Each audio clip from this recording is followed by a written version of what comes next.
Welcome to PAR Podcast, episode 76.51. PAR Podcast is an audio supplement for Public Administration Review, the premier professional journal in the field of public administration. This year, 2016, inaugurates PAR's 76th year of furthering public administration research, theory, and practice. This episode features comments by Tom Rabovsky and Amanda Rutherford, who are professors in the School of Public and Environmental Affairs at Indiana University in Bloomington. Professors Rabovsky and Rutherford discussed their article titled The Politics of Higher Education, University President Ideology and External Networking. This article is currently available in early view and we published in Public Administration Review, Issue 76, Volume 5. This manuscript, The Politics of Higher Education, University President Ideology and External Networking, sits at the nexus of literature on networking and ideology. While much research has developed on the importance of networking and the consequences of networking, we do not actually know much about when and why some managers are more inclined to engage in networking than others, as they balance multiple ambiguous goals. In other words, we don't fully understand the variance in managerial networking. Managers are now expected to be part politician in communicating how their organizations are efficient in meeting performance standards, and part entrepreneur in predicting how some new or innovative change in their organizations will increase performance in the future. In other words, politics has an important role in organizations. Managers may track re-elections or the entrance of new politicians, as this information can affect their perceptions and cost-benefit analyses in their decision-making processes. We argue that many personal characteristics should influence networking efforts and give specific attention in our research through politics by looking at ideology.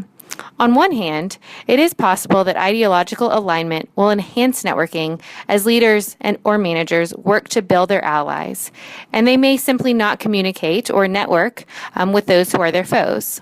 But on the other hand, it may be that opposite ideologies actually cause higher levels of networking among managers who want to make sure that their voice is heard by others who may not share their same ideology. Thank you, Amanda.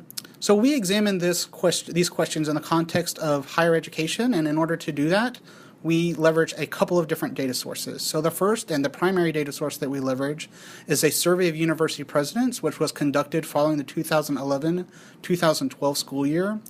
Of 558 institutions that we surveyed, we got about 138 presidents to respond, which gave us a response rate of about 24%. The survey asked university presidents to answer a variety of questions. One of the questions that we use in this paper is a series of questions which ask these presidents to rate how frequently they interacted with a variety of different actors at the local, state, and federal levels. So these range from local community and business organizations to state legislators and governors and oversight agencies to Congress and national grant-making foundations. We then use factor analysis to determine if there were patterns among how university presidents interacted with various actors, and we confirmed that there were essentially three clusters of networking activity, those being local, state, and federal actors.